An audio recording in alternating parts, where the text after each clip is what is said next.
3 or 4 different type of pattern. Let's go through them one by one quickly. Like, regardless of what type of writing you're asked, but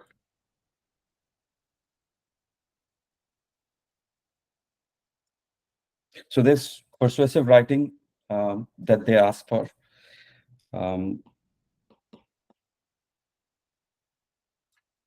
Discursive writing, we'll go through them one by one. Narrative,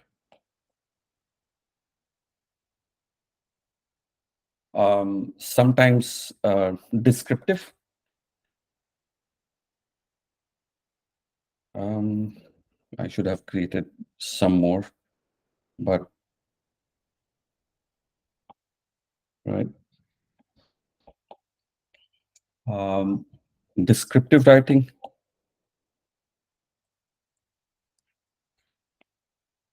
then you have expository writing. What's that? Yeah, we'll cover them one by one. Okay. And then there are 2 more types of writing. One very generic topic is creative, and then there is one which is more on reflective.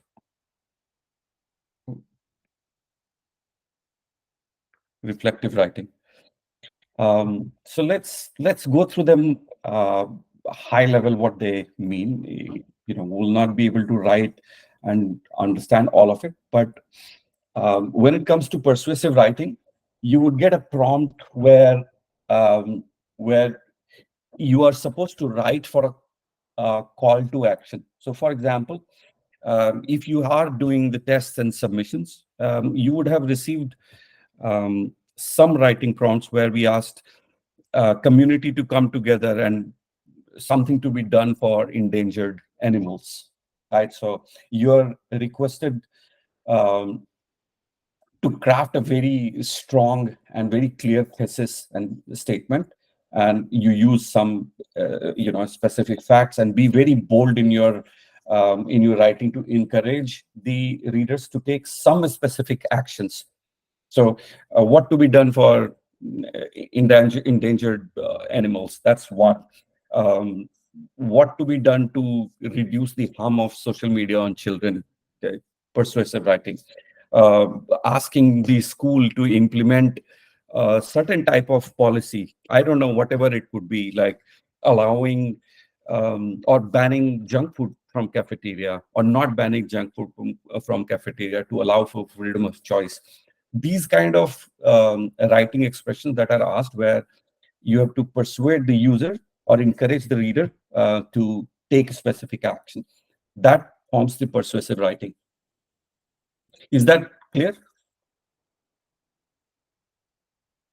Yes, that is clear. But do you think the persuasive stimuluses would be super specific, that you will have to come up with like a persuasive like on the spot within the timer, or can you like write a persuasive before and just like adapt it slightly to the stimulus if the stimulus is broad enough?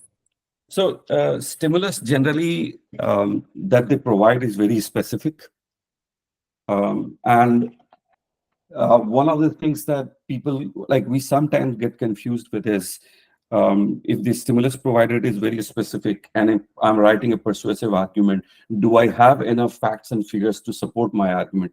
That's not really required. So your prior experience or prior practice will not help much. What will matter at that point in time is how do you frame your arguments and how do you persuade the users to, for call to action.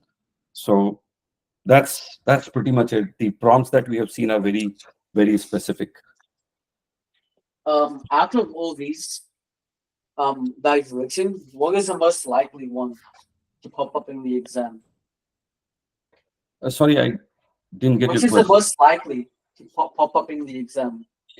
We've seen that there are, the expository one, which is where you have to write a thesis on something, and basis some kind of experiment. They are not part of your this is generally not covered. Descriptive, uh, descriptive or reflective. So these ones, let's say these two, they become more or less part of creative writing itself. So they are more or less creative writing itself. We have seen a lot of prompts that they have provided are are mostly, like, out of the most of the samples that we have reviewed and we've come across from students earlier, most of them were creative writing, not really persuasive. So creative writing sometimes, and then one or two instances where we have seen examples of narrative writing. So for example, they have described an event. They've asked these students to write, narrate an event that they saw, and or imagine an event and narrate what really happened. So mostly we've noted that their prompts or stimulus is on creative writing, not really expository. So mostly it is, you can you can zero in on creative writing to a large extent, in our opinion. I just also wanted to ask, for the creative one, would they also include like personal reflections in it, or like reflective or certain discursive qualities? Yes. So, in fact, that becomes a very, very big, very big part, and that's a solid expectation that one of the parts of creative writing, and if you have practiced it on your own, you would see that um, the expectation is not just to describe, but to feel, to let the user feel what the situation is.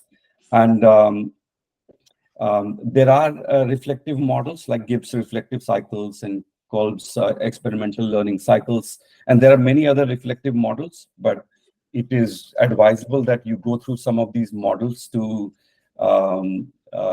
describe your situation. We have seen some type of prompts given from them where they have shown an image of a boy roaming on a sea beach and seeing like a large whale lying on the shore, and then you have to express your feeling about that situation. So that not only becomes creative but also very reflective of how you feel about that situation. Or they've published published a creative piece where there is a dragon in your window. So that includes both sides of it, of your complete imagination and what do you think about that situation. So we will recommend that you go through some of these reflective models, like Gibbs reflective model and Kolb's learning cycle model. We will try to publish some more content very specific to these writing models. Hopefully that will help. Right, thank you so much. So like, there's not much where you can like practice. Well, you can, General. Actually, we've noted that we've noticed that more you write, it's very different from mathematics.